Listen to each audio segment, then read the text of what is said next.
का धन्यवाद हो, मोगा की कलिसिया के लिए धन्यवाद, भाई विक्रम परिवार और जिम्मेदार भाई लोग जो इस कलिसिया में हैं उनके लिए धन्यवाद देता हूँ। भाई विजय राजू अमृतसर से आए प्रभु के दास के साथ फिर अखबार ये समय दिया। हम लोग भारत के अलग अलग जगहों में ऐसे मिलते हैं, कभी दक्षिण भारत में मिलते हैं, कभी उत्तर भारत में मिलते हैं, लेकिन जब भी मिलते हैं तो दिल ताज़ा हो जाता है। इनके साथ एक अच्छे बाइबल शिक्षक हैं और प्रभु की सेवा से प्रेम करने वाले, प्रभु से प्रेम करने वाले एक व्यक्ति हैं। कुछ चंद प्रभु के दास लोग मेरे दिल से करीब रखते हैं, उसमें से एक भाई ये है, क्योंकि जो प्रभु से प्रेम करता है, प्रभु के वचन से, कलीसिया से, सेवा से, तो बहुत ही आवश्यक है। ऐसे प्रभु के दासों के लिए मैं धन्यवाद देता हूँ। आप लोग सबके प्रेम के लिए बहुत बहुत धन्यवाद। और काफ़ी चीज़ें मैं भी सीखा यहाँ पर। मैं जहाँ भी जाता हूँ सिखाने नहीं जाता हूँ, मैं सीखने जाता हूँ। तो रात को अपनी पत्नी से बात कर रहा था, मुझसे पूछिए आपने मोगा में क्या सीखा। मैंने कहा कि भाई विजय राजू ने जो वचन दिया वो मुझे बहुत स्पर्श किया। दूसरी बात मैंने सीखा है, जो बच्चे हैं जो कलीसिया की शारीरिक सेवा करते हैं शरीर से, तो देखकर मुझे बहुत अच्छा लगा। कई जगह ये दिखता नहीं है। और तीसरी बात, वचन के भूखे हैं हम लोग, प्यासे हैं। मैं सही बोल रहा हूँ हैं? वो भूख और प्यास मुझे बहुत दिखा। वो बनाए रखना, ये वचन को सीखने का प्रयास करना। वचन आधारित कलीसिया वही होती है जहाँ पर ये पढ़ा जाता है और सिखाया जाता है। ध्यान देना इस बात का। आप जहाँ भी जाए भारत में, जहाँ वचन सिखाया जाता है उसी कलीसिया से जुड़िएगा, क्योंकि यही हमारा भोजन है, यही हमारा सब कुछ है। जहाँ वचन नहीं सिखाया जाता है उस कलीसिया में समय बर्बाद करना बेकार है। आप अपनी आयु गंवा देंगे। वचन को पढ़िए, क्योंकि यही हमें विश्वास में बढ़ाएगा, उन्नति करेगा, बदलेगा, परिवर्तन करेगा, आशा देगा, हमें हिम्मत देगा। यही, और जहाँ पर इसको परोस कर खिलाया जाता है उसी कलीसिया में हम बढ़ते हैं। मैं प्रभु का इसलिए धन्यवाद देता हूँ कि बचपन से ऐसे कलीसिया में परवरिश हुई जहाँ पर ये खिलाया गया है, दिन और रात पिलाया गया, याद करवाया गया। इसलिए आज हम खड़े हो पाकर प्रभु का धन्यवाद। विक्रम भाई ने कहा कि छोटी सी गवाही बोलिएगा। छोटी सी गवाही है। मेरी पैदाइशी छत्तीसगढ़ में हुई है। भिलाई, आपने सुना होगा, भिलाई इस्पात संयंत्र स्टील प्लांट है। तो मेरे पिताजी स्टील प्लांट पर काम करते थे और हम लोग वहाँ पैदा हुए हैं। मूल निवासी केरल के हैं, लेकिन मेरे पिताजी केरल से 1957 में भिलाई आ गए। तो हम लोग सब उत्तर भारत में पले हैं और वहाँ पर हम लोग की परवरिश हुई। कलीसिया में अच्छी पढ़ाई किया हमने, प्रभु की दया से। पिताजी बहुत पढ़ाई में जोर देते थे। हम लोग 4 बच्चे थे। बहुत मार खाया है, बहुत मार। मेरे पिताजी के पास एक हंटर बेल्ट होता था जो लटका कर रखते थे और घुटने के नीचे हम लोग को मारते थे, और वो मार के खारनी यहाँ पर पड़ा हुआ। बहुत मारे हैं, मतलब आपको कल्पना नहीं है कितने बार चमड़ी उखड़ गए, खून निकलते थे। और ऐसे ऐसे परवरिश हमारे जब हुई है तो हम लोग को अनुशासन में पाला गया। अनुशासन में एक बार मैं 250 परमेश्वर का वचन याद किया। 250 तो हमारे संडे स्कूल एनिवर्सरी होती थी, उसमें कंपटीशन होते थे। 250 परमेश्वर का वचन याद किया। 6वीं क्लास की घटना है। मैं कितने साल का था? 12 साल का। तो 250 में 225 बोल पाया, 25 चूक गया। और मेरे पिताजी घर पे आए, बोले कि शाबाशी नहीं दी उन्होंने, हैं? बेल्ट से भी नहीं मारा। एक पतली सी डंडी जिनके पास हेज की वो हेज यहाँ पर है घर में, मैंने देखा हरे रंग का एक हेज है, उसका एक डंडी लेके आया, तड़ाक से मारे। 25 क्यों भूला तू? मैं भूल गया। 225 के लिए शाबाशी नहीं मिली, लेकिन 25 जो भूल गया उसके लिए मार पड़ी। हम लोग को ऐसे पाला गया, ठीक है। आज इन बच्चों को मार के देखो जरा, कोई नहीं मारता आजकल। तो वैसे पढ़ाई किया, फिर MBA किया मैंने, masters in business administration Poona से किया। लेकिन मेरे जीवन में प्रभु की सेवा की बुलाहट एक अस्पताल के बिस्तर में हुआ था। पूना में जब मैं पढ़ाई कर रहा था तो मेरे को किडनी में दर्द हुआ एक दिन, और किडनी में जब दर्द हुआ तो मुझे अस्पताल में भर्ती किया गया, और उस अस्पताल की भर्ती में मुझे प्रभु की सेवा के लिए बुलाहट 23वें साल में मुझे मिला था जब मैं पढ़ाई कर रहा था। 15वें साल से मैं गली गलियारों में प्रचार करना शुरू किया था, केवल 15 साल।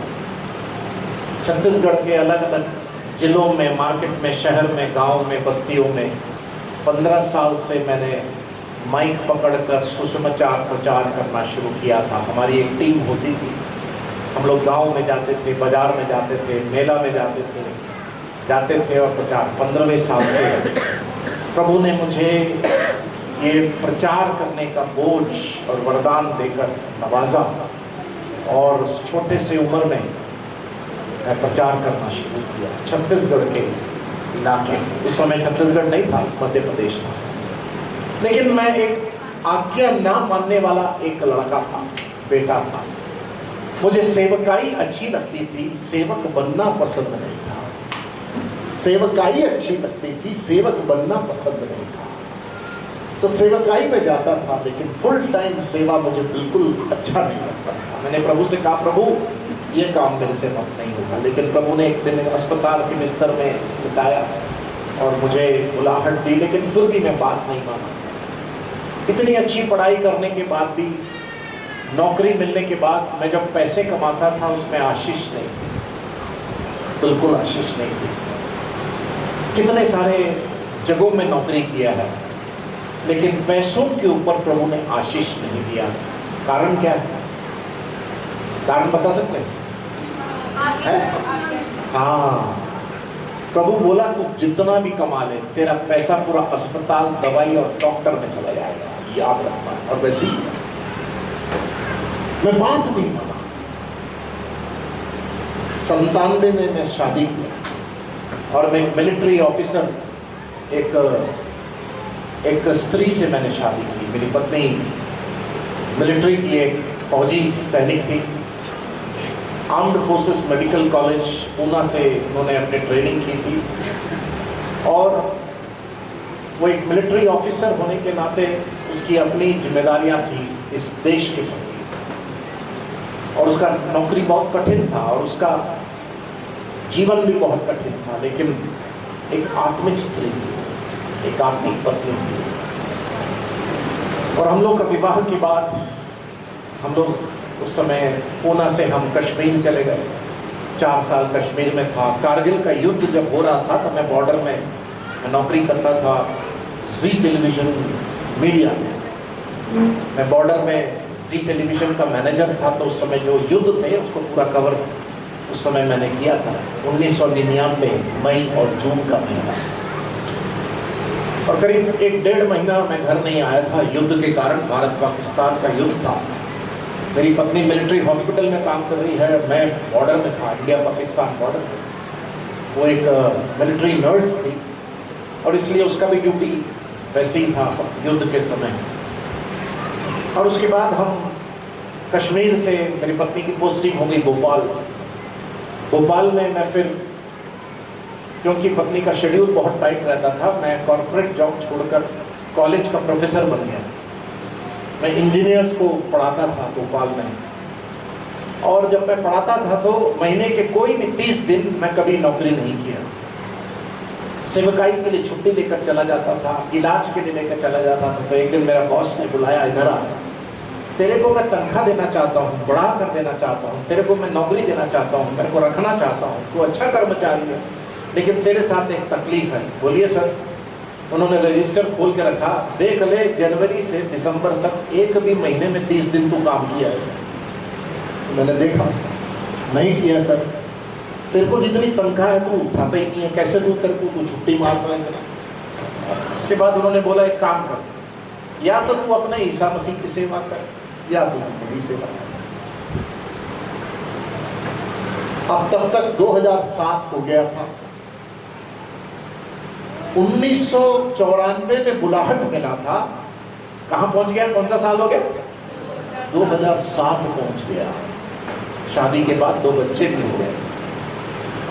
अब एक अविश्वासी ने मेरे को शर्मिंदा कर दिया, या तो तू ईसा मसीह की सेवा कर या तो तू मेरी सेवा कर। मेरी करेगा तो तनख्वाह बढ़ा करूंगा। ऐसा तमाचा मारा उसने। प्रभु ने बोला मेरी नहीं सुनी तो तेरे को मैं इससे सुनवाता हूं। दफ्तर से बाहर निकला, घर गया, खूब रोया, मैं खूब रोया। पत्नी को बोला मैं रिजाइन करने जा रहा हूँ। जनवरी 21, 2007 को मैंने अपनी नौकरी से इस्तीफा दिया। मेरे नौकरी के स्थान में मुझे विदाई दी गई। बहुत अच्छा विदाई दिया गया था। किसी को उस समय ऐसा विदाई नहीं मिलता था। हमारे चेयरमैन साहब, प्रेसिडेंट साहब सब आए थे।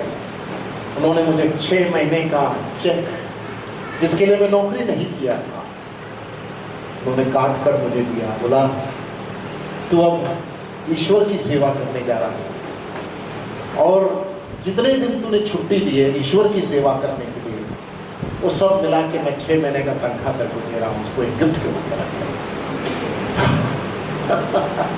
मैंने कहा सर आप क्या कर रहे हैं? अरे नहीं, तू ईश्वर की सेवा करने जा रहा है। मुझे भी संतृप्ति है, मुझे दुख भी है, तू जा रहा है, लेकिन ये चेक तू रख ले, तेरा काम आएगा। बोला सर ठीक है। मैं रो रो कर गाड़ी चलाकर घर पहुंचा। मैंने सर, मैंने कहा प्रभु जी आपने ये क्या किया है? आज भी मेरा उनके साथ संपर्क है। करसोलिया, मिस्टर करसोलिया उसका नाम। उसके बाद हमारे परिवार में बहुत कष्ट, शारीरिक रूप से, मानसिक रूप से, भावनात्मक रूप से, आर्थिक रूप से, हर क्षेत्र में कष्ट आए। मेरे शरीर में पहला सर्जरी 1994 में CMC Vellore, Christian medical college Vellore में हुआ था। मैंने कहा कि एक पत्थर की तकलीफ से मैं अस्पताल में गया था और पहला सर्जरी जब हुआ था भिलाई में, तो डॉक्टर ने यहाँ से चीर दिया, एकदम चीर कर अंदर से पत्थर निकाल कर यूरेटर में टाका डालना भूल गया। क्या भूल गया? टाका डालना भूल गया। सोच के देखो। और टाका ना डालने के कारण यहाँ पर एक छेद डाला था ट्यूब से, यहाँ से पेशाब निकलता था। 21 दिन पेशाब में सोया। डॉक्टर को पता नहीं चल रहा तकलीफ क्या है इसकी। मैंने कहा डॉक्टर साहब MBBS नहीं किया हूँ मैं, लेकिन एक बात मैं जानता हूँ, अंदर कहीं लीक हो रहा है। तो मैंने कहा यहाँ से पेशाब क्यों निकलेगा? आप थोड़ा अकल तो लगाइए, इसके लिए MBBS पढ़ने की जरूरत नहीं है। आपने यूरेटर से पत्थर जब निकाला, टाका डाला था कि? मैंने पूछा नहीं।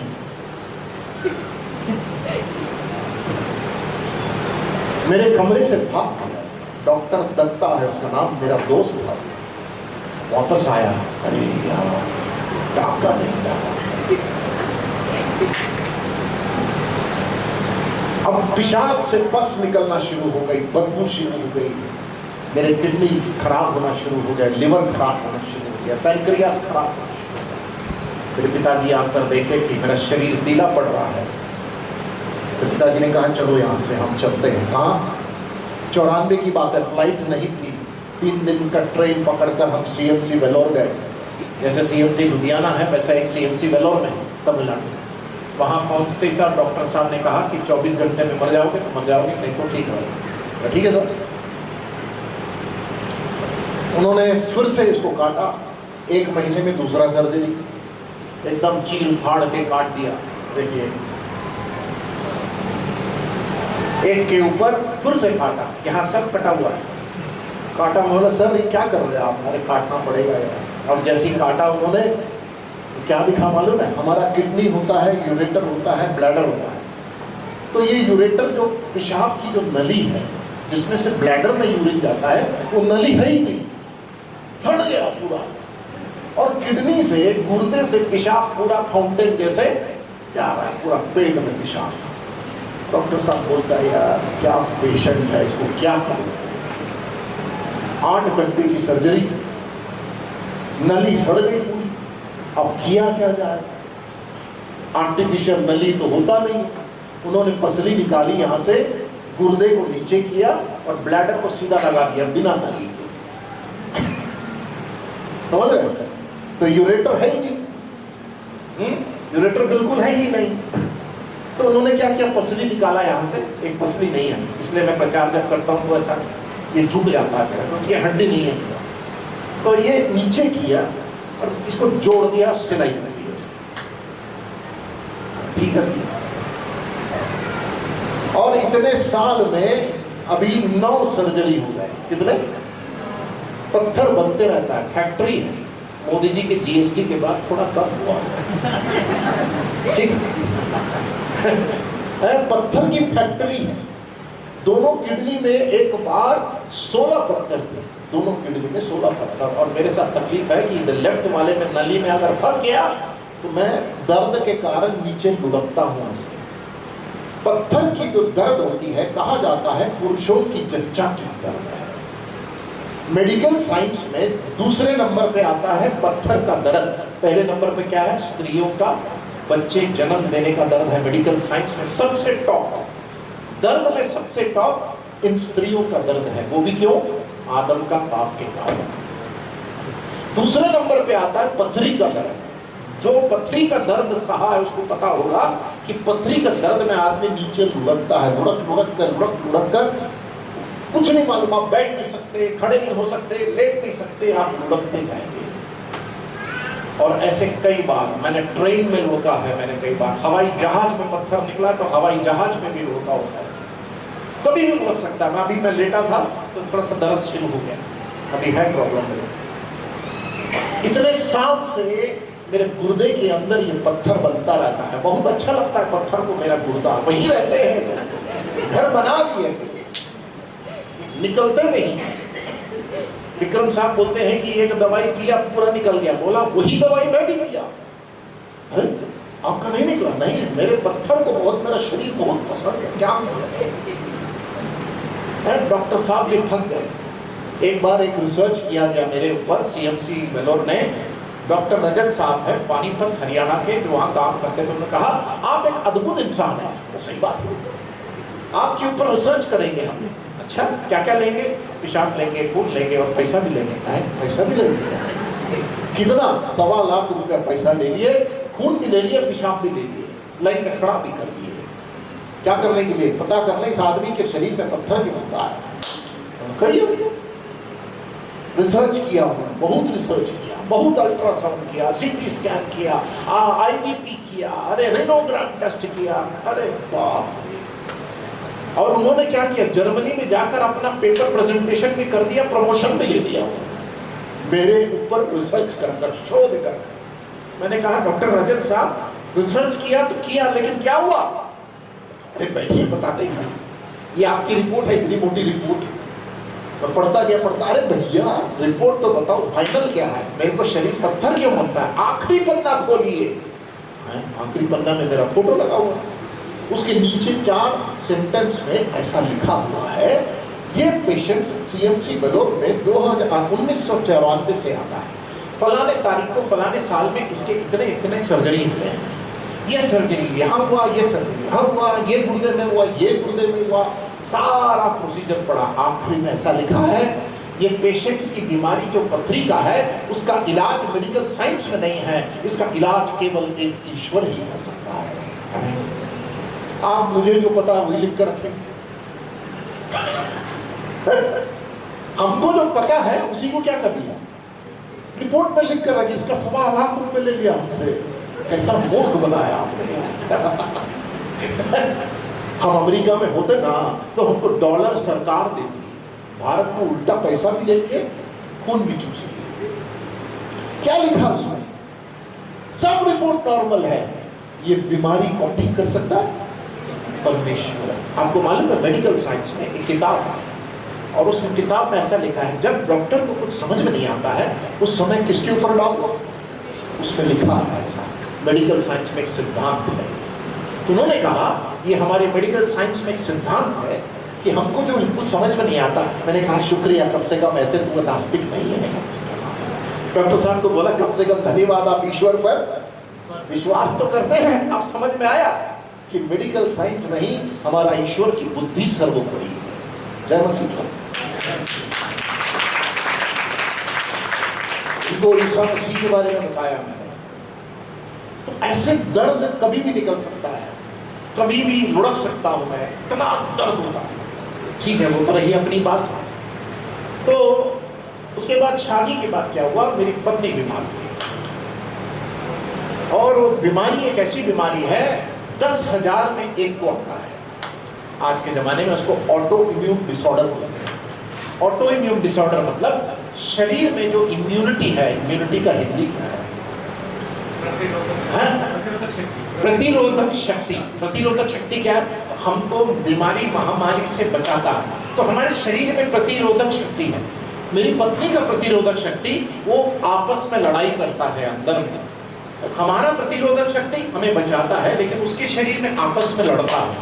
तो जब ये प्रतिरोधक शक्ति आपस में लड़ने लगे, उसकी किडनी खराब हो गई, अंधी हो गई, और लंग्स खराब हो गया, हार्ट अटैक हो गया, और शरीर के सारे जोड़ खराब हो गए। जब तक हमें बीमारी पता चला तब तक काफी देर हो चुकी थी, क्योंकि 10,000 में एक को होता है।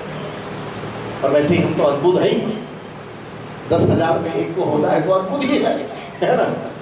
तो क्या हुआ, उसका भी इलाज CMC वेलोर में। पैसा पूरा लग रहा है, दबा के पैसा लग रहा है, कोई आशीष नहीं। 20 तारीख को बैंक खाली हो जाता था, 20 तारीख को बैंक खाली हो जाता था। पत्नी फौज में है, मैं भी नौकरी कर रहा हूँ, लेकिन 20 तारीख तक पूरा बैंक खाली है। कितने बार मेरे बच्चों को पालक और पुदीना की चटनी घिस घिस कर मैंने खाना खिलाया है गरीबी के कारण। कितने बार गुल्लक के पैसों को और क्या बोलते हैं सिक्कों को इकट्ठा कर कर सब्जी मैंने खरीदी है, चावल मैंने खरीदा है, पुदीना की चटनी खिलाया। पत्नी फौज में है, भाई साहब प्रोफेसर है, लेकिन बैंक में कुछ नहीं। विश्वास करोगे आप? प्रभु ने ऐसा सबक सिखाया उसकी बात को नहीं मानने का। बेटा देखता हूं कहां तक तू दौड़ेगा, देखता हूं तो कहां तक दौड़े। अस्पताल की बिस्तर में तेरे को बुलाया था सेवा के लिए, लेकिन तू अभी भी निकला नहीं। याद है 2007 में एक अविश्वासी जब बोला तो मेरी नाक कट गई। मैं रिजाइन किया सेवा के लिए। शैतान की नगरी, शैतान का गढ़ मथुरा में आया। आज उसको कंस की नगरी भी बोलते हैं, आपको पता है ना, है मंदिरों का गढ़। अगर आप स्टेशन में पैर रखेंगे तो आपको शैतान की ताकत महसूस होगी। वहां हमसे जो मिलने आते हैं मथुरा में, ट्रेन से उतरते साथ, अरे भाई कैसा जगह है यार, इधर क्या हुआ? अरे यार शैतान की ताकत है। बोला सही बात। वैसे पूछते जीते कैसे हो यहाँ पर? बोला आप ही आइए, एक हफ्ता रहिए। अरे भैया एक दिन में पता लग गया कितनी ताकत है। मथुरा जैसे जगह पे आया, सेवा शुरू किया। इसके बीच में मेरी एक दूसरी बिटिया पैदा हुई 2002 में। उसके हार्ट में होल, छेद निकला। ठीक है, वो कश्मीर में रख के पैदा हुई थी। तो उसके हार्ट में होल निकलने के क्या होता है कि अशुद्ध जो खून है और शुद्ध खून ये मिक्स होता था। तो इसलिए क्या है, उसका शरीर बढ़ता नहीं था, वेजिटेबल जैसे बढ़ते रहती थी। डॉक्टर साहब बोला 1 साल में मर जाएगी।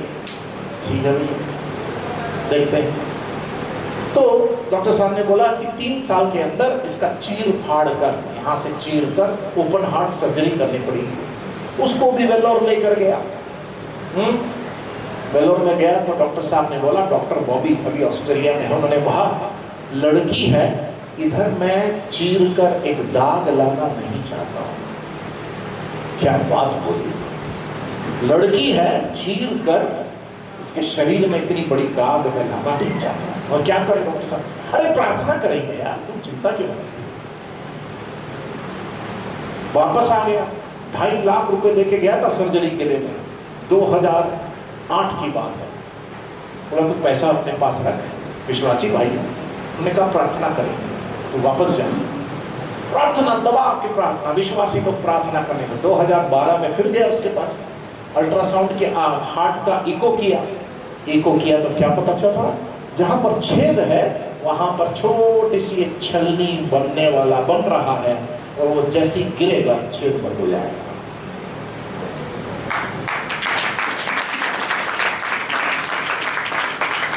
डॉक्टर साहब ने उसके ऊपर हाथ करके ऐसा प्रार्थना किया, उसके बाद बोला तू जा यार, ये एक दिन गिरेगा देखना इसके ऊपर। और गिर गया, बिना सर्जरी के उसके हार्ट का होल बंद हो गया। ठीक है, कहानी छोटी करता हूँ। कोविड का समय आया तो मेरी पत्नी सीरियस हो गई और मथुरा से दिल्ली लाना था, क्योंकि मथुरा में हॉस्पिटल सही नहीं, किसान आंदोलन चल रहा, हाईवे बंद, और एम्बुलेंस बुलाकर ऑक्सीजन लगाकर रात को 2 बजे, मतलब आखिरी स्टेज में थी, क्योंकि लंग्स तो पहले ही खराब है, किडनी भी खराब है, उसके ऊपर से कोविड हो जाए तो आदमी बचेगा नहीं बचेगा। तो एम्बुलेंस वाले को बोला खेत में से गाड़ी डालो, कैसे भी अस्पताल पहुंचाओ, दिल्ली के होली फैमिली हॉस्पिटल पहुंचाना है। मैक्स हॉस्पिटल में बेड नहीं, अपोलो में बेड नहीं, जीटी में बेड नहीं, मेट्रो हॉस्पिटल में बेड नहीं। अंत में होली फैमिली हॉस्पिटल में एक बेड था, ओखला में। 2020 की घटना है। यस, तो क्या हुआ 2022 कोविड कब था? 2020 की घटना है, दिसंबर का महीना। तो ये एम्बुलेंस वाले ने खेत में ऐसा गाड़ी घुसाया, पीछे मैं था, खेत चला चल, किसान वाले सब रोड ब्लॉक कर रखे, कैसे तो घुसा के पहुंचा दिया सुबह 5 बजे, सीधा आईसीयू में ढकेल दिया। और मुझे भी कोविड हो गया, मैं वार्ड में एडमिट, मेरी पत्नी आईसीयू में, मैं वार्ड में। अब मैं रो रो कर उस बिस्तर में पड़ा रहता था। 2 बेटियां अकेले मथुरा, घर सील कर दिया गया, सरकार ने सील कर दिया घर को, कोई अंदर नहीं आ सकता। 2 बेटियां घर के अंदर अकेले, कलीसिया वाले खाना लाकर बाहर रखते थे, ये बेटियां अंदर रहते थे। मैं भी भर्ती, पत्नी भी भर्ती। एक दिन उस अस्पताल के एक भाई साहब आए, आपकी पत्नी को आखिरी बार मिलने के लिए आपको 10 मिनट अनुमति दिया जा रहा है। क्यों? बस ज़्यादा घंटे अब जीवित नहीं रहेगी, केवल 10 मिनट आप अपनी पत्नी से मिल सकते हैं। ठीक है, मुझे व्हील चेयर में बिठाया गया, कोविड का सूट पहनाया गया, पहनाकर मुझे आईसीयू में ले जाया गया। उन्होंने कहा बेड नंबर 16 में आपकी पत्नी लेटी हुई है, आप जाइए, मिलिए, 10 मिनट में वापस आइएगा। मैं चल कर गया, बेहोशी के हालात में पड़ी हुई है और इंजेक्शंस खूब सारे लगाए जा रहे हैं। मैंने उसके हाथ को पकड़ा तो ऐसा आँख को खोल के देखी और पूछी आप यहाँ पर कैसे? मैंने कहा मैं मिलने आया। बस आँख बंद कर दी उसने और मैंने उसके हाथ को पकड़कर आईसीयू के अंदर जितनी मेरी आवाज़ है जोर से प्रार्थना कर दी। नर्सेस और डॉक्टर लोग सब मुझे देख रहे थे, ये आदमी क्या कर रहा है। उसके दोनों हाथ को पकड़ लिया, मैं जोर से एक ऐसी प्रार्थना की जिंदगी में आज तक प्रार्थना नहीं किया।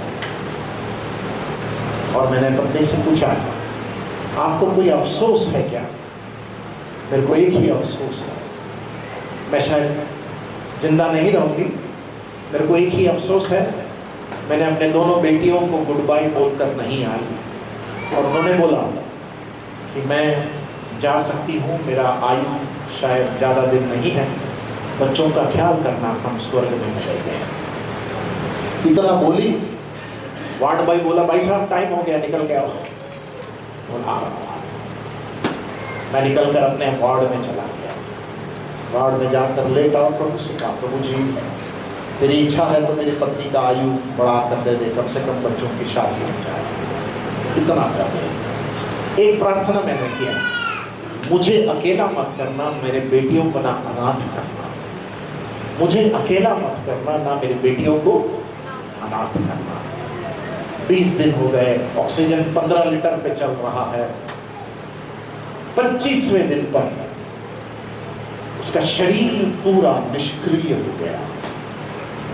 उसको बेड से जब खड़ा करने की कोशिश की गई, उसके पैरों के और मांसपेशियों की जान पूरी चली जा चुकी थी, वो नीचे गिर गई। बिल्कुल ताकत उसके अंदर नहीं था। और मुझसे बोली मैं बच तो गई हूँ, लेकिन मेरा जिंदगी अब व्हील चेयर में होगा। तो उन्होंने मुझसे कहा कि कोई बात नहीं, परमेश्वर सहायता करेगा। और उसके बाद क्या हुआ, 15 लीटर से ये डॉक्टर रोज आता था, आज मैं तुझे वेंटिलेटर में डालने जा रहा हूँ, उसका नाम मिनी है। और डॉक्टर साहब बोलते थे आज मैं वेंटिलेटर में डालूंगा। मेरी पत्नी प्रार्थना करती, प्रभु जी प्लीज मुझे वेंटिलेटर में मत डालना, एक काम करता हूँ कल डाल। ठीक है सर, कल डाल। कल ये डॉक्टर साहब आते थे, चलो आज मिनी तुमको वेंटिलेटर में डालेंगे, तुम्हारा लंग्स पूरा खराब हो चुका है, कुछ है ही नहीं। फिर से वो प्रार्थना करती थी, प्रभु जी प्लीज आज भी डाल दे। कैसे 16 दिन वेंटिलेटर में डाले बिना ये डॉक्टर चला जाता था। कितने दिन? रोज बोलता था आज मैं वेंटिलेटर में डालूंगा, आज मैं डालूंगा। मेरी पत्नी प्रार्थना, प्रभु जी प्लीज मेरे आयु को बढ़ा के कम से कम मेरे बच्चों की शादी हो जाए, इतना कर दो। 16वें दिन ये डॉक्टर साहब मेरे को बुलाते हैं अंदर, आइए बैठिए। ऑफिस में बुलाया, मैं आपसे कुछ कहना चाहता हूँ। बोलिए सर। तब तक 40 दिन हो चुके थे आईसीयू।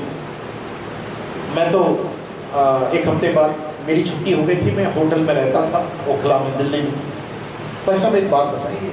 बोले सर आईसीयू में आप अपनी पत्नी से आखिरी बार मिलने आए थे जब आपने हमसे कहा था कि आपकी पत्नी जिंदा नहीं रहेगी, मर जाएगी, और आपको 10 मिनट दिया गया था। मतलब हाँ सर।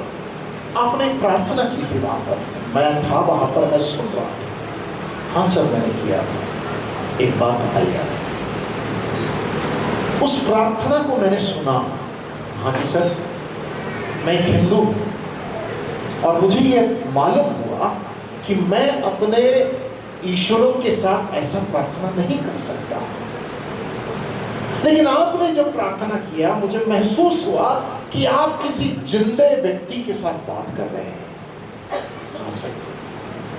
दूसरी बात, मैं अपने धर्म में ऐसे ईश्वर से बात की कल्पना भी नहीं कर सकता, आप कैसे कर दिए वो? समझे आप कुछ समझे? क्या समझे आप? एक हिंदू डॉक्टर बोल रहा है कि मैं अपनी देवी देवताओं से जैसे मैंने बात की अपने यीशु मसीह से, मैं कभी बात कर भी नहीं सकता। क्यों? क्योंकि हिंदू धर्म में एक व्यक्तिगत संबंध ईश्वर के साथ नहीं है। मसीहत की खासियत क्या है? हमारा एक व्यक्तिगत संबंध है यीशु मसीह के साथ। तो ये आदमी क्या बोल रहा है? आप जब प्रार्थना कर रहे थे पूरा आईसीयू हिल गया था, बुलंद आवाज है आपकी, जो शब्दों का प्रयोग किया मुझे बहुत छुआ। बताइए मुझे यीशु मसीह के बारे में।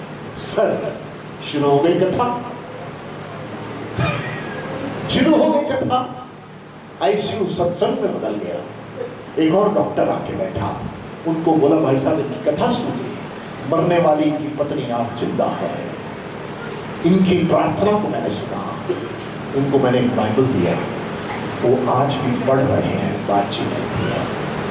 41वें दिन में मेरी पत्नी आईसीयू से बाहर निकली। जिस दिन बाहर निकलने वाली थी, आईसीयू के डोर के सामने मैं ऐसे ही मत्था टेका, मत्था टेक कर प्रार्थना किया तो एक सिक्योरिटी गार्ड खड़ा था। अरे भैया नमाज यहाँ नहीं पढ़ते। अरे बोला नमाज नहीं पढ़ रहा हूँ। मैं ऐसे घुटना टेक कर ऐसे प्रभु को धन्यवाद दे रहा, भैया नमाज मत पढ़ो। मैंने भैया बोला चुप, मैं नमाज नहीं पढ़ रहा। बोले क्या कर रहे हो? मेरी पत्नी मरने वाली थी, जिंदा हो गई, ईसा मसीह को धन्यवाद दे रहा। जितने पेशेंट मेरे पत्नी के बगल में थे सारे मर गए, सारे मर गए, केवल एक जिंदा बाहर निकला।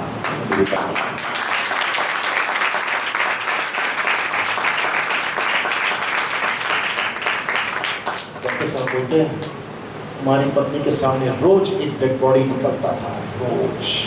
मेरी पत्नी बोलती थी मेरा नंबर आएगा, मेरा नंबर आएगा। डेड बॉडी को ढक कर मेरी पत्नी के सामने से रोज बुझाया जाता था, रोज जाता था। और ये डेड बॉडी को देखकर डरती थी मेरा क्या होगा। लेकिन मेरे अजीजों, मेरे भाइयों बहनों, एक बात मैं कहना चाहता हूँ, परमेश्वर ने नियुक्त किया है हमारा जन्म कब होगा और हमारी मृत्यु कब होगी, उसके पहले कुछ नहीं होगा आपके और मेरे जीवन में। याद रखना इस बात। अय्यूब के किताब में लिखा, मेरी आयु की सीमा ईश्वर ने नियुक्त किया है। और इस घटना से हमारे विश्वास को बहुत बढ़ाया, कलीसिया के विश्वास। पूरे विश्व में मेरी पत्नी के लिए बहुत प्रार्थना हुई है, मोगा में भी हुई है, मुझे पता है। और ऐसे कष्टों से हमें परमेश्वर इस सेवकाई को करवा रहा है। बहुत दर्द है मेरा। सूरत में खुले मैदान में एक बार प्रचार करता था, सूरत गुजरात में, बीजेपी के दफ्तर के सामने एक मैदान है, म्युनिसिपैलिटी ग्राउंड बोलते हैं, और सुसमाचार सभाएं आयोजित की गई। मैं प्रचार को शुरू किया, 25-30 लोग आकर घेर लिए मुझे।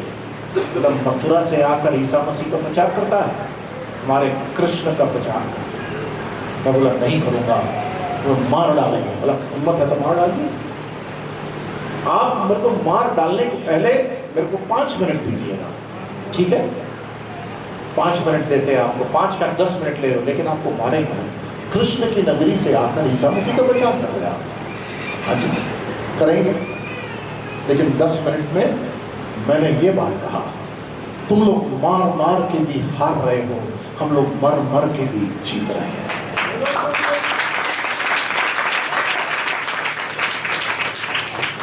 मार्केटिंग में एक सिद्धांत है, किसी को कन्विंस नहीं कर सकते, कम से कम कंफ्यूज तो कर दो। किसी को कन्विंस नहीं कर सकते, कम से कम क्या कर दो, कंफ्यूज तो कर दो। लोग बोले मार मार के भी हम लोग हार रहे हैं, ये लोग मर मर के भी जीत रहे हैं, ये कैसे हो सकता है? अब क्या हुआ, दिमाग कंफ्यूज हो गया, हथियार नीचे रख दिए, लाठी लेके आए थे मारने के लिए, नीचे रख दिए। भैया क्या बोले आप, एक और बार बोलो। मार मार के भी हार रहे हो, हम लोग मर मर के भी जीत रहे हैं।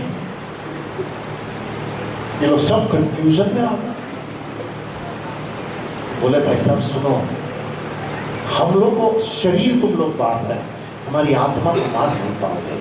ईसा मसीह ने कहा जो शरीर को मार सकते हैं उनसे डरना मत, लेकिन जो शरीर और आत्मा को घात कर सकता है उससे डरना। मैंने कहा कि उस ईसा मसीह के हाथ में पड़ना बहुत भयानक है। एक ने बोला चल चल चल चल यहाँ से चल चल। 25-30 आए थे, कहाँ चले गए? चलो प्रोग्राम होने नहीं दिया उन्होंने, सही बात है।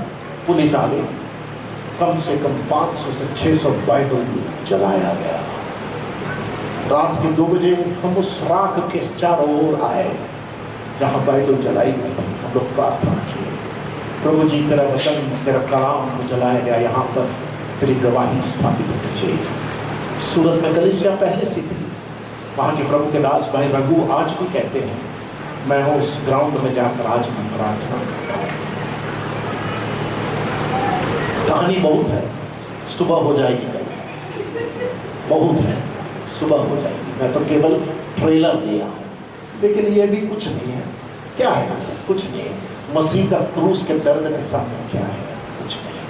ये कोई त्याग नहीं है, कोई त्याग नहीं। सबसे बड़ा त्याग तो ईसा मसीह का है। कुछ नहीं, हम लोग क्या सके, कुछ नहीं।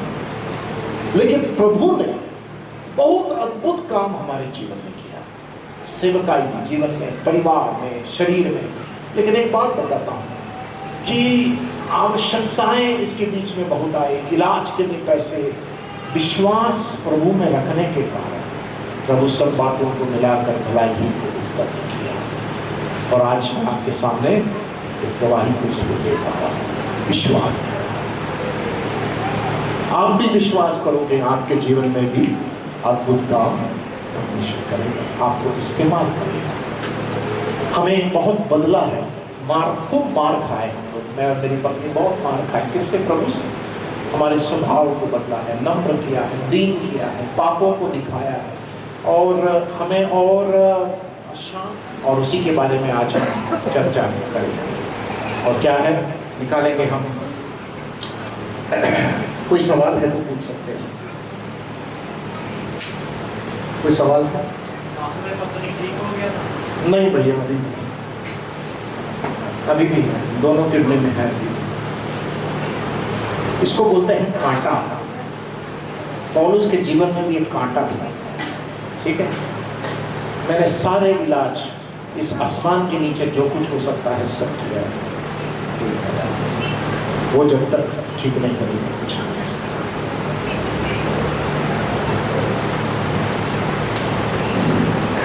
हाँ, एक बात बताना चाहता हूँ।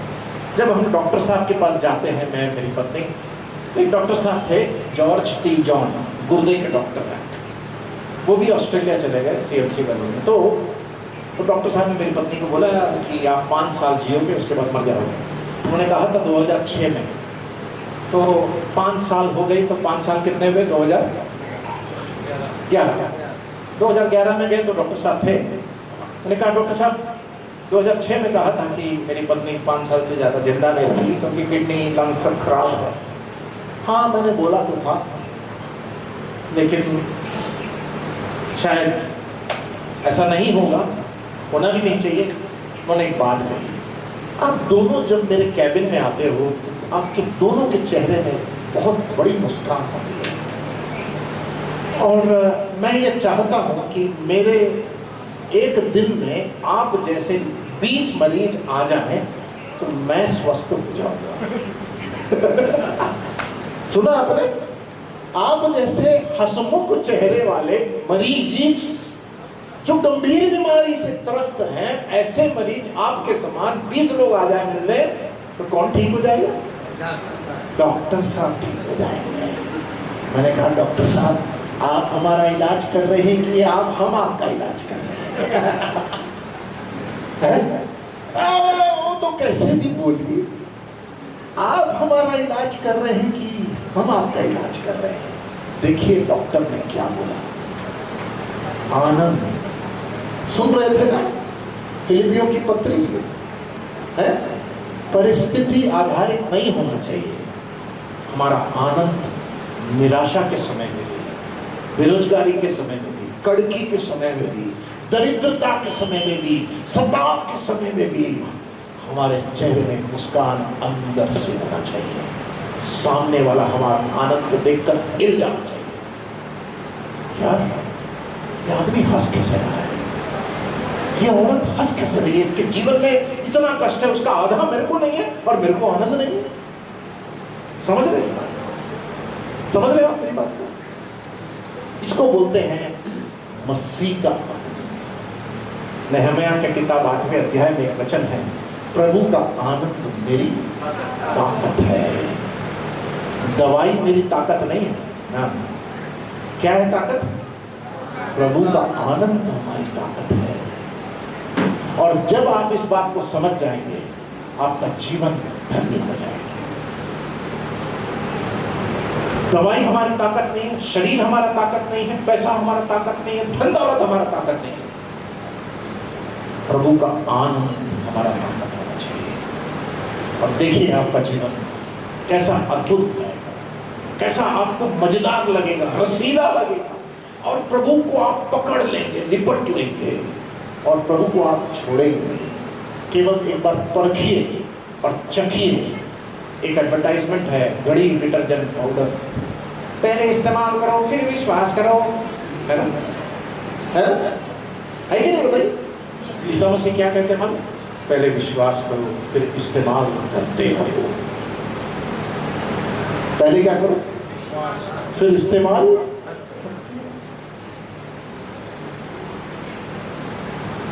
मसीह जीवन का जो सीक्रेट, जो रहस्य, यही है। उसको जी डाले, आप जी डालो। देखना आपके जीवन से प्रभु कैसे अद्भुत होता है। मैं उसका एक छोटा सा नमूना, ब्रदर उसके छोटे से ऐसे यहाँ पर बैठे हुए नमूने लोग बैठे हुए हैं, कष्ट के बीच में, वेदना के बीच में भी, तंगी के बीच में, बेरोजगारी के बीच में, दरिद्रता के बीच में भी मसीह को देखना, मसीह का गीत गाना, मसीह का प्रचार करना, मसीह को जी डालना। इसीलिए तो सुन रहे थे, मेरे लिए जीना मसीह, मर जाना जी डालो। एक ही तो जीवन है, ऊपर जाने से तो कुछ मिलना तो चाहिए, बाकी तो सब छोड़ के जाएंगे।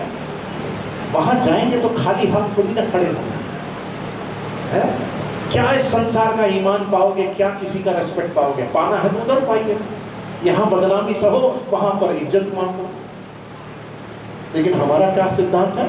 यहां इज्जत चाहिए और वहां क्या पता, कुछ नहीं मिलेगा यहाँ, कुछ नहीं, सब बेकार है संसार में, माया है, सब बेकार। जी रहे हैं तो अनंतता के लिए जिए, कुछ कर रहे हैं अनंतता के लिए करें। कौन सा ब्रांड का शर्ट पहना ईसा मसीह नहीं पूछेंगे, तुम्हारे कार कौन सी कंपनी के नहीं पूछेगा ईसा मसीह, तुम्हारे घर में कितने कमरे ये नहीं पूछेगा, एक ही सवाल पूछेगा, तेरे को मैंने उद्धार दिया, तूने मेरे लिए क्या किया? बस खलास। तेरे को मैंने उद्धार दिया, नया जीवन दिया, तूने मेरे लिए क्या किया? जवाब होगा मेरे पास। तब वो बुलाएगा, पौलुस आजा, पौलुस जाएगा ऐसे, 5 फुटिया ऐसे ऐसे जाएगा, हमारे आंखों के सामने जाएगा, पौलुस, पतरस आजा, पतरस जाएगा ऐसे। हमारा नाम जब बुलाएगा तो हम कैसे जाएंगे? जैसे पौलुस चला, हमको भी चलना है। मेरा मालिक, मेरा प्रभु बुला रहा है मुकुट देने के लिए, मुकुट देने के लिए। उस समय हमारे पास मुकुट लायक कुछ होगा क्या प्रभु के पास? सोचिएगा, सोचिएगा। प्रभु आपकी सहायता करें। केवल एक वचन पढ़कर समाप्त करना चाहता हूं। रोमियों की पत्री 12वां अध्याय, रोमियों की पत्री 12वां अध्याय, उसका 1 और 2। हमारा सत्र है आत्मिक जन्म, आत्मिक उन्नति, और यह है आत्मिक परिवर्तन। परिवर्तन, हमारे जीवन में परिवर्तन कैसे आएगा? Change, transformation. तो 3 सत्र थे। पहला सत्र क्या था? दूसरा क्या था? तीसरा है आत्मिक। आइए हम 1 और 2 पढ़ेंगे। इसलिए है भाइयों, मैं तुमसे परमेश्वर की दया स्मरण दिलाकर विनती करता हूं कि अपने शरीरों को जीवित और पवित्र और परमेश्वर को भावता हुआ बलिदान करके चढ़ाओ। यही तुम्हारी आत्मिक सेवा है। और इस संसार के सदृश ना बनो, परंतु तुम्हारी बुद्धि के नए हो जाने से तुम्हारा चाल चलन भी बदलता जाए, कि जिससे तुम परमेश्वर की भली और भावती और सिद्ध इच्छा अनुभव से मालूम करते हो। परिवर्तन, मेरा जीवन परिवर्तन कैसे होगा? मेरे जीवन में बदलाव कैसे आएगा? वो बदलाव शब्द है यहाँ पर पहली आयत में लिखा है। पौलुस कहता है, इसलिए है भाइयों, मैं तुमसे परमेश्वर का दया स्मरण दिलाकर विनती करता हूं। रोमियों की पत्री 1 अध्याय से 11वां अध्याय तक विषय क्या है? परमेश्वर की दया। उस दया से एक पापी उद्धार कैसे पाता है, एक पापी धर्मी कैसे ठहरता है, एक पापी का शुद्धिकरण कैसे होता है, उसके आगमन में हमारी महिमीकरण कैसे होगी, जस्टिफिकेशन, सैंक्टिफिकेशन एंड ग्लोरिफिकेशन। ये 3 मुख्य विषय है 1 से लेकर 11 अध्याय। परमेश्वर की दया है 1 से 11 तक का विषय। इसलिए पौलुस यहाँ कहता है, परमेश्वर की दया स्मरण दिलाकर तुमसे विनती करता हूं। क्या है? अब हमें कुछ जिम्मेदारी है। हमें क्या करना है? क्या विनती कर रहा है? अपने शरीरों को क्या करें? पहला, जीवित बलिदान, पवित्र बलिदान और भावता हुआ बलिदान करके चढ़ाओ। परिवर्तन के लिए समर्पण जरूरी है। For transformation surrender is important. हम जब तक परमेश्वर के हाथों में समर्पण नहीं करेंगे, भावता हुआ बलिदान होकर अपने शरीरों को नहीं चढ़ाएंगे। इसका मतलब क्या है? भावता हुआ बलिदान मतलब अपने शरीर के बुद्धि, ज्ञान, समझ, भावना, संकल्प, शक्ति सबको शून्य कर परमेश्वर के हाथों में अपने आप को समर्पण करिए। सरेंडर। युद्ध में हारने वाला समर्पण करता है, मसीही जीवन में समर्पण से विजय मिलती है। जय बोलो, जय मसीह जी। युद्ध में समर्पण करने वाला कमजोर व्यक्ति होता है, मसीह जीवन में समर्पण करने वाला बलवान व्यक्ति होता है। उल्टा चलता है सब कुछ परमेश्वर का, उल्टा है सिद्धांत, संसार से उल्टा है। युद्ध में अगर दुश्मन ने सरेंडर कर दिया तो मान लो हार गया, लेकिन मसीही जीवन में सब सरेंडर कर दिया, समर्पित कर दिया, मान लो जीत गया। ये हमारा परमेश्वर का सिद्धांत है। तो हमारे जीवन में बदलाव अगर आना है तो हमें क्या करना है? अपने आप को परमेश्वर के हाथों में समर्पण। कैसे करना है? जीवित, पवित्र और भावता हुआ बलिदान करके चढ़ाओ। हमारी सब कुछ, हमारा क्वालिफिकेशन, हमारा पढ़ाई, हमारा धन दौलत, हमारी शान, हमारी शौकत, हमारी संकल्प शक्ति, हमारी बुद्धि, हमारी ज्ञान, हमारा अनुभव, हमारा एक्सपीरियंस, हमारी समझ, प्रभु से कहे, प्रभु मैं समर्पित करता हूं, तू मुझे बदल, तू मुझे परिवर्तित कर, मेरे अंदर एक क्रांति छेड़ दे। पौलुस यही कह रहा है, पौलुस ने किया उस बात को। दमिश्क के रास्ते में मसीहों को कत्ल करने के लिए, पंथ से चिट्ठी लेने के लिए जब जा रहा था, तो आसमान से, स्वर्ग से उस प्रभु यीशु मसीह का वो चमत्कार का रोशनी वो उस शाऊल के ऊपर दमिश्क के रास्ते में वो पड़ा। उसने समर्पित किया, 2 सवाल पूछा, तू कौन है? तू कौन है? यीशु मसीह ने क्या कहा है? मैं यीशु मसीह जिसे तू सता रहा है। दूसरा सवाल, मैं क्या करूं? समर्पित कर दिया। मसीहों को मारने वाला सौल वो प्रचारक बन गया। 2 सवाल, तू कौन है और मैं क्या करूं? हम प्रभु से क्या तर्क करेंगे, क्या सवाल करेंगे? हम कुछ नहीं कर सकते। जो व्यक्ति अपने जीवन को प्रभु के हाथ में समर्पित करता है, जीत उसी की है। लेकिन प्रभु से जो लड़ेगा, प्रभु को सवाल करेगा, प्रभु से सवाल कर सकते हैं, लेकिन प्रभु को, परमेश्वर को सवाल कर नहीं सकते। हम दोनों का फर्क समझ रहे हैं? अय्यूब ने प्रभु से सवाल किया, इब्राहिम ने प्रभु से सवाल किया है, मूसा ने प्रभु से सवाल किया, पतरस ने प्रभु से सवाल किया, पौलुस ने प्रभु से सवाल किया, लेकिन इन्होंने कभी प्रभु को सवाल नहीं किया। हम प्रभु से सवाल कर सकते हैं, प्रभु तू क्या चाहता है बता दे, कोई बात नहीं। लेकिन प्रभु के अस्तित्व पर सवाल करना वो अविश्वास का संकेत है। हम परमेश्वर को सवाल ना करें, परमेश्वर से सवाल करें। तो ये परमेश्वर से सवाल करने का मतलब है कि परमेश्वर से जवाब मांगना, परमेश्वर की बात को मानना। और अपने जीवन में ये समर्पण के कारण ये बदलाव का दौर शुरू हो जाता है। मेरा गुस्सा ठंडा हो जाता है, मेरी झूठ बोलने की आदत खत्म हो जाती है, मेरा घमंड चूट चूट हो जाता है, मेरे अंदर स्वार्थ, द्वेष, डाह, कपट, अभक्ति, अधर्म, ये समर्पण करने से प्रभु अपना काम शुरू करता है। फिलिपियों की पत्री 1 अध्याय 6 आयत निकालेंगे। फिलिपियों की पत्री 1 अध्याय 6 आयत, वहां पर देखो क्या लिखा हुआ है। फिलिपी 1:6,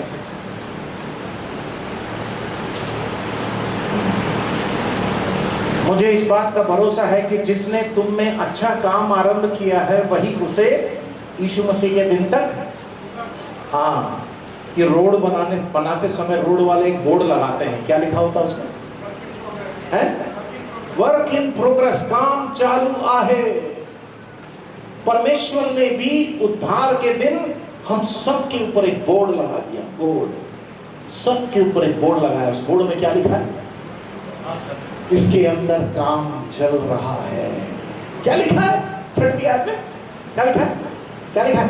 तुम में अच्छा काम आरंभ किया है वही उसे यीशु मसीह के दिन तक पूरा करेगा। हाँ ब्रदर, आपके अंदर काम हो रहा है, ब्रदर आपके अंदर काम हो रहा है, सिस्टर आपके अंदर काम हो रहा है। कौन कर रहा है? प्रभु यीशु मसीह। कौन सा काम? परिवर्तन का काम। तो ये परिवर्तन का काम को क्या बोलते हैं?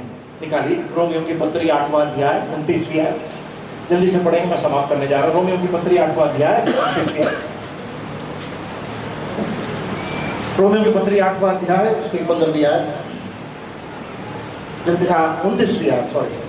क्योंकि जिन्हें उसने पहले से जान लिया है उन्हें पहले से ठहराया भी है कि उसके पुत्र के स्वरूप में हो, उसके पुत्र के स्वरूप में हो। ये काम हो रहा है हमारे अंदर। परमेश्वर कौन सा काम कर रहा है हमारे अंदर? यीशु मसीह के समान हमको रोज बना रहा है। उसके लिए क्या होता है? कभी बीमारी भेज देगा, कभी बेरोजगारी भेज देगा, कभी महामारी भेज देगा, कभी दरिद्रता भेज देगा, कभी थोड़ा इधर मारेगा, कभी इधर मारेगा, कभी से मारेगा, कभी जोर से मारेगा, कभी छड़ी से मारेगा। यस, कभी अनुशासित करेगा। क्यों? उसके पुत्र के समान हमको बनाने के लिए। ये पिता का दिल का धड़कन है कि उसके संतान, उसके पुत्र यीशु मसीह के समान बने, दिखे और व्यवहार करें। इसीलिए उसने सूली पर अपनी जान ली थी। हर एक हम में से सबको, जिसको उसने अपने खून से खरीदा, उसकी इच्छा क्या है? हम सब किसके समान बने? यीशु मसीह के समान बने। फिलिप्पी 2 का, मसीह का मन तुम्हारे अंदर आए। जैसा उसका स्वभाव था वैसा तुम्हारा भी स्वभाव हो। पिता स्वर्ग में बैठकर इस दिल के धड़कन को धड़कते धड़कते कहता है, ये बच्चे मेरे पुत्र के स्वरूप में कब बनेंगे? एक बोर्ड लगा हुआ है, इसके अंदर काम चल रहा है, बहन के अंदर चल रहा है, ब्रदर के अंदर चल रहा है, हम सब के अंदर वो परिवर्तन का काम चल रहा है। किसी के अंदर अगर नहीं चल रहा है तो कुछ गड़बड़ है। अगर किसी के अंदर ये काम नहीं हो रहा है तो मतलब कुछ गड़बड़ है। और अगर किसी के अंदर काम हो रहा है, जय मसीह की, बहुत अच्छी बात है। मुझे रोज प्रभु अपने स्वरूप में बदल रहा है। मेरे परिवार में इतनी बीमारी, महामारी को देखकर मुझे और मेरी पत्नी को, मेरे बच्चों को अपने स्वभाव में बदल रहा है, रोज बदल रहा है। बीमारी, दरिद्रता, बेरोजगारी, महामारी, सब क्लेश हमने सहा है, ज्यादा नहीं, थोड़ा सा। लेकिन उसमें क्या कर रहा था वो? मेरे बेटे, मेरी बेटी, मुझे मालूम है दर्द बहुत है, लेकिन मेरे दर्द को भी समझ ले। क्या है प्रभु? मैं तुम्हें अपने समान बनाना चाहता हूँ। ये कब तक चलेगा? कब तक चलेगा? जब तक प्रभु के आगमन तक ये चलता रहेगा। परिवर्तन, परिवर्तन ये परमेश्वर का नियम है। जिसको उसने उद्धार दिया है उसके जीवन में बदलाव, परिवर्तन कैसे होगा? समर्पण। क्या? अपने शरीरों को भावता हुआ, जीवित, पवित्र और भावता हुआ बलिदान करके चढ़ो। दूसरी आज्ञा रोमी 12 का 2, और इस संसार के सदृश ना बनो। क्या नहीं बनना है लिखा है, और क्या करना है वो भी लिखा हुआ है। संसार के सदृश ना हो। संसार में क्या क्या है? शरीर की अभिलाषा, आंखों की अभिलाषा, जीविका का घमंड। पहला यूहन्ना 2 का 15। ये 3 चीजें संसार में। हम इन सारे अभिलाषा, मोह, माया से घिरे हुए लोग। हर जगह पाप का ताकत है। शैतान देख रहा है फाड़ खाने वाले सिंह के समान, किसको गिराए किसको खाए, पाप में गिराए, फंसाए और हमको बर्बाद कर दे। देख रहा है शैतान। और इसलिए पौलुस कहता है संसार के सदृश ना बनो। यूहन्ना 6:17 में लिखा है, प्रभु यीशु मसीह ने शिष्यों से कहा, तुम संसार में हो लेकिन संसार के नहीं हो। हम संसार में हैं, समाज में हैं, रहना है, लेकिन हमें संसारिकता हमारे अंदर नहीं आनी चाहिए।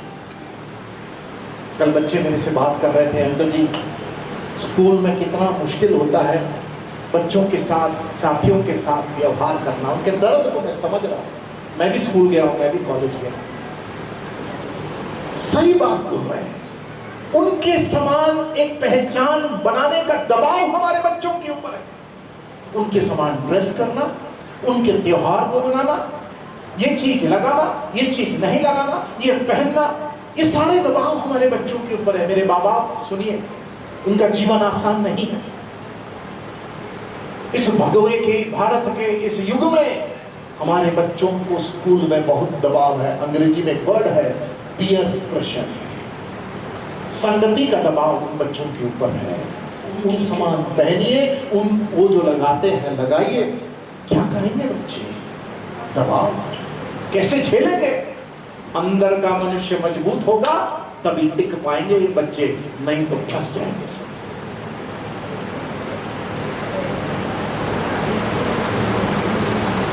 शादी के पहले जवान लड़का था, अभी तो बूढ़ा हो गया। ब्रदरन कलिसिया की एक लड़की मेरे पास आके बोलती है, मेरे को आपसे शादी करनी है। वाह रे वाह। बोला क्यों? प्रभु ने मुझसे कहा है अच्छा, तो मैंने कहा ऐसा करते हैं, प्रभु जब मुझसे कहेगा तो मैं आपको आके बोल दूंगा। ऐसा भी होता है। और क्या क्या प्रभु तेरे से बात करेगा क्या? है? प्रभु क्या मेरे से बात नहीं करेगा और तेरे बोलने से मैं शादी कर लूंगा? तो कोई बात नहीं। बहुत ही सुंदर, पढ़ी लिखी, एक बाइबल शिक्षक की बेटी। मैं ऐसे ही खड़ा था उसके सामने, 3 फीट दूरी में थी। मैं सुनो क्या जानता था अच्छे से उसको, तो शादी करनी है उससे। अगर मैं हाँ बोल देता उस समय, क्या होगा मालूम है? क्या होगा? मेरी जिंदगी बर्बाद हो जाती, मेरी जिंदगी बर्बाद हो जाती। मैंने उसको बोला, सुन, मेरे से अच्छा पति तेरे को प्रभु देगा। घुटवा के देखती है। मैंने कहा, मेरे से अच्छा पति तेरे को प्रभु देगा। मुझे अच्छी तरह पता है तू मेरी पत्नी नहीं है, नहीं हो सकती, बिल्कुल नहीं हो सकती। संसार का दबाव, शरीर के मोह माया का दबाव, आकर्षण का दबाव, लालसा का दबाव, अभिलाषा का दबाव मेरे ऊपर भी था। सुनिए, मेरी शादी भी हो गई, उसकी शादी भी हो गई। एक दिन फोन आता है, उस जमाने में मोबाइल नहीं था। फोन पे बोलती है, मैं फलाना बोल रही हूँ। अब क्यों बुला रही हूँ तुम?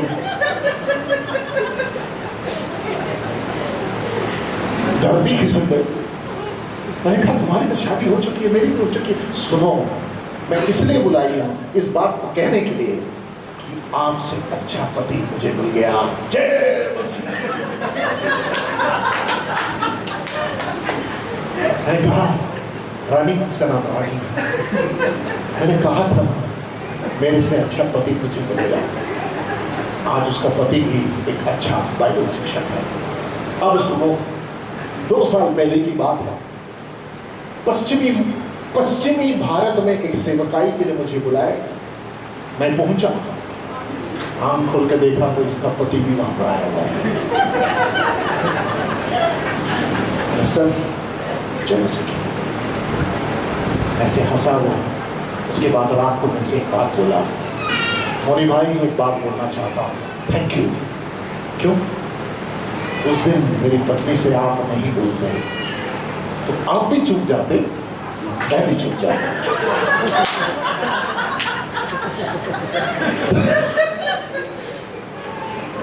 आप भी चूक जाते, मैं भी चूक जाता। लेकिन आपने जो बात बोली, क्या बात बोली, मतलब ब्रदर थैंक यू। संसार का दबाव था मेरे ऊपर, मेरे शरीर का दबाव था, यस, लेकिन अंदर का मनुष्य बलवंत होने के कारण उस लड़की को मैं ना बोल पाया। आज वो सुखी से जी रहा बेचारा, और मैं भी। बच्चों सुनो, इस संसार में बहुत पाप की ताकत है।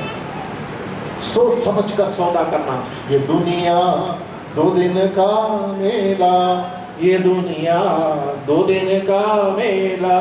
सोच समझ कर सौदा कर, सोच समझ कर सौदा कर।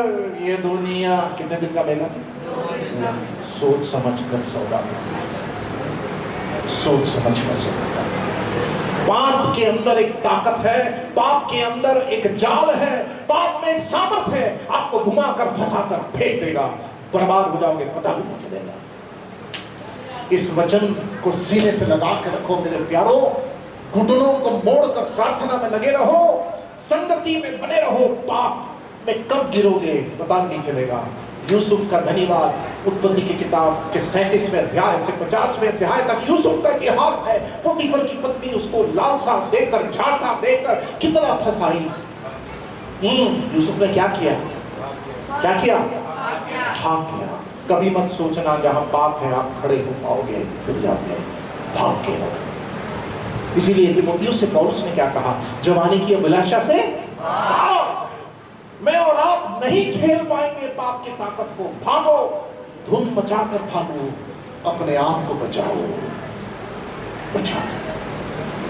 क्या लिखा है? संसार के सदृश ना बनो। ओह, संसार के सदृश ना बनो। मजाक उड़ाने दो हमारे पड़ोसियों को, स्कूल वालों को, दफ्तर वालों को, मजाक उड़ाने दो। ये लोग कैसे हैं? मजाक उड़ाने दो, कोई बात नहीं। एक दिन आपसे पूछेंगे, भाई साहब आपके चरित्र और स्वभाव का रहस्य क्या है? क्यों दीपक भाई, सही बोल रहा हूं कि नहीं बताइए? एक जिंदा मिसाल यहाँ पर बैठा हुआ है, अपनी जिंदगी की कहानी मुझसे कह रहे थे आज सुबह। मतलब ब्रदर, जीवन को जी डाल के दिखाओ कि हम लोग है कौन। बोलो जय मसीह। इस मसीह को जी कर दिखाओ। लोग आपके पास एक दिन आएंगे, भाई साहब आपको इतना तकलीफ होने के बाद भी आप हंसते कैसे हुए? आपका जीवन मुझे बहुत अद्भुत लगता है। एक दिन आकर पूछेंगे, उस दिन 56 इंच का सीना तान कर मुख खोल कर बोलिए, ओ मेरा जीवन का रहस्य कौन है? प्रभु। उस दिन वो चुपचाप सुनेगा। उसके पहले जितना मजाक उड़ाना है, प्रार्थना करते रहो, आपका जुबान खुलने के दिन के लिए क्रांति छेड़ देंगे आप, क्रांति छेड़ देंगे। संसार के सदृश ना बनो। उसके बाद क्या लिखा है? क्या लिखा है? तुम्हारे मन के नए हो जाने से तुम्हारा भी बदलता जाए। ट्रांसफॉर्मेशन, परिवर्तन। मन, सुन रहे थे ब्रदर से, मन यिर्मयाह की किताब में लिखा है, मन में एक असाध्य रोग लगा हुआ है? उसके बाद नीति वचन, सबसे अधिक अपनी मन की रक्षा। ये मन धोखा भी दे सकता है, तुमको बचा भी सकता है। हम क्या इसमें डालते हैं? अगर कचरा डालेंगे तो कचरा निकलेगा। जो बातें उचित है, मन भावनी है, पवित्र है, सत्य है, जो बातें सुहावनी है, इन पर अपने मन को लगाओ। जवानों, मन को लगाओ। हमारे मन के बदलते जाने से क्या होगा? तुम्हारा चाल चलन भी। तो चाल चलन बदलना है तो क्या ठीक होना है? मन ठीक होना है, क्योंकि कंट्रोल यहां से है। पाप की शुरुआत चाल चलन से नहीं होती है, पाप की शुरुआत सबसे पहले यहां से, उसके बाद हृदय में आता है, उसके बाद चाल चलन में आता है। तब तक काफी महीने निकल जाते हैं। बदलता जाए। अगर ऐसा करेंगे तो क्या होगा? जिससे तुम परमेश्वर की भली भावती सिद्ध इच्छा अनुभव से मालूम कर सको। कौन कहता है परमेश्वर की इच्छा मालूम नहीं कर सकते? पौलुस कहता है मालूम कर सकते हैं। कैसे? पहला, अपने शरीरों को जीवित है, पवित्र और भावता हुआ बलिदान होकर। दूसरा, संसार के सदृश। तीसरा, मन के नए हो जाने से चाल चलन बदलता जाए। अगर ऐसा करेंगे तो उसके क्या पता लगा पाएंगे? भली भावती सिद्ध इच्छा हम कैसे मालूम कर पाएंगे? अनुभव से। वाह क्या अच्छा, अनुभव से मालूम कर पाएंगे कि परमेश्वर की इच्छा क्या है। तब मन में बहुत शांति है, अनुभव से। ये बाइबल बहुत प्रैक्टिकल किताब है, फिलॉसफी की किताब नहीं है, प्रैक्टिकल अनुभवी किताब है, प्रायोगिक किताब है। इसको हम उतार सकते हैं, इसको जी सकते हैं। लोगों ने जी कर दिखाया है, जी कर दिखाया है। परमेश्वर आपकी सहायता करे। आत्मिक जन्म, आत्मिक उन्नति, आत्मिक परिवर्तन, और ये परिवर्तन प्रभु हमारे अंदर पवित्र आत्मा के द्वारा और वचन के द्वारा करता है। मसीह जो हमारा उद्धार करता है, उस मसीह को देखकर इंसान कुछ भी बोलने पर, कुछ भी बोलने पर आप चिंता ना करें। उद्धार के कर्ता सिद्ध करने वाले यीशु की ओर ताकते जाएं।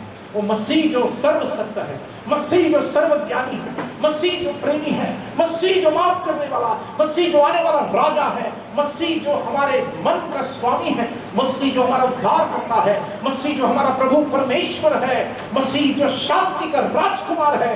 इस मसीह को अपना मित्र बना ले, इस मसीह को अपना मित्र बना ले, इस मसीह को ही अपना जीवन, मसीह के सामने ही अपने जीवन को समर्पण करे। आज शाम के समय यहाँ से जब जाते हैं, हे प्रभु मेरे जीवन में ये उन्नति की आवश्यकता है, परिवर्तन की आवश्यकता है। मसीह के सामने अपने जीवन को समर्पित करें। मैं अपने जीवन को तेरे हाथ में सौंपता हूँ, मुझे तेरी आवश्यकता है। आइए हम प्रभु से कहें इस प्रार्थना को, प्रभु जी ये 2 दिन तूने वचन से मालामाल मुझे तृप्त किया, भरपूर किया, धन्यवाद प्रभु। अब मेरी बारी है प्रभु, मैं इस वचन के साथ क्या करता हूँ, वचन को